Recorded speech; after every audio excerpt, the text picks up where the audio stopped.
Hi, Mr. Spone here, and today we're going to look at some rules for converting units, and then we're going to look at conversion factors and see what those are. So we have some rules here, and it says units cancel in division, units combine in multiplication, units stay the same in addition and subtraction. Let's see what that means. We're going to start with the first one. Units cancel in division. So I like to start simple. What is 10 divided by 2? Well, 10 divided by 2 is going to be 5. And what is 10x divided by 2x? Well, hopefully we know that an x divided by an x cancels. And we're left again with 5. I like to do the same thing here. What is 10 centimeters divided by 2 centimeters? And if you don't know, units are going to behave just like x's in math class or in math problems. Kind of when you're in algebra, if you can cancel an x, you can cancel a unit. So centimeter over centimeter will cancel. And this will equal 2. And likewise, if you had 10 centimeters squared over 2 centimeters, this is going to be like the same thing as 10x squared over 2x. And of course, one of the x's will cancel with one of these, and you'll be left with 10x over 2 or 5x. And in this case right here, one of these centimeters is going to cancel with this one, 10 over 2, 5 centimeters. So units are going to behave just like our unknown variables in math class, like our x's and our y's. We do the same exact thing with units. And now let's look at what happens in multiplication. So we're on case 2. Units combine in multiplication. Again, 5 times 2 equals 10. 5x times 2x. Hopefully we know that 5 times 2 is 10. X times x is going to be x squared. So the answer to this is 10x squared. And of course 5 centimeters times 2 centimeters.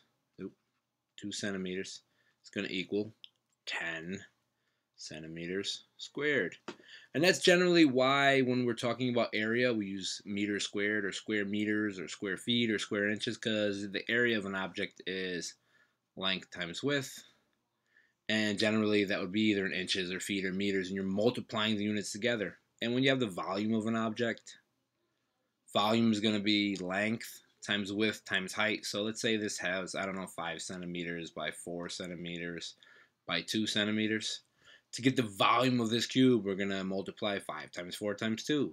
5 cm times 4 cm times 2 cm. And 5 times 4 is 20. 20 times 2 is 40. Centimeter times a centimeter times a centimeter will equal centimeters to the 3rd power, or cube. And that's why the units for volume are always cubed.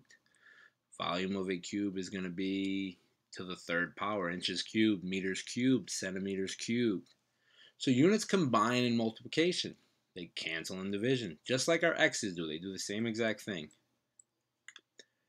And the third rule, units stay the same in addition and subtraction. So it's simply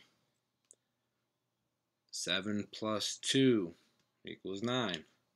7x plus 2x equals 9x. And 7 centimeters plus 2 centimeters will equal 9 centimeters.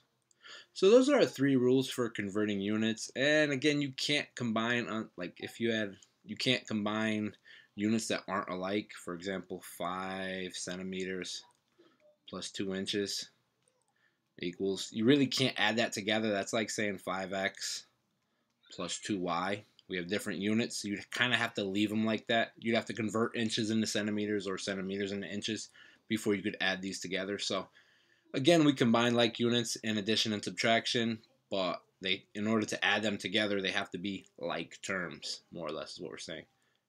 So those are our 3 rules for converting units, and now we're going to take a look at conversion factors.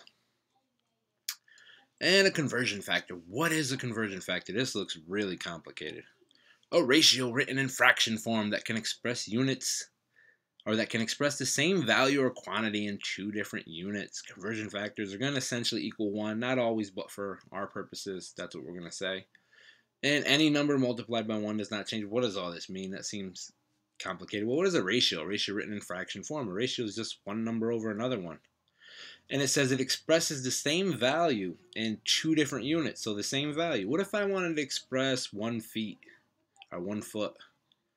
How could I express a foot? Well, a foot is also 12 inches. And that right there is a conversion factor. It is essentially the same thing. You have a foot divided by, well, the same distance, just in a different unit. So that is a conversion factor. Other ones, 3 yards, or actually I should say 3 feet is 1 yard. 5,280 feet is going to be 1 mile. That's a conversion factor. And there's a whole bunch of these. 60 seconds is 1 minute. The cool thing is we're going to use these to convert measurements from one unit into another because we know that units cancel in division. So we're kind of going to, in the next slideshow, we're going to put together the 3 rules for converting units with conversion factors, and we're going to use them to basically convert a whole bunch of problems from one measurement unit into another one. And for now, you have a brief assignment. Just come up with 5 conversion factors not mentioned on the previous slide. Give me some examples. You can probably think of some. Hopefully you understand the rules for converting units and you know what a conversion factor is. Essentially equal to 1, it expresses the same measurement just in 2 different units, 60 seconds per 1 minute, 60 minutes per 1 hour, and so on. So that's a conversion factor, and hopefully you're cool with this. Mr. Sapone, I'm out.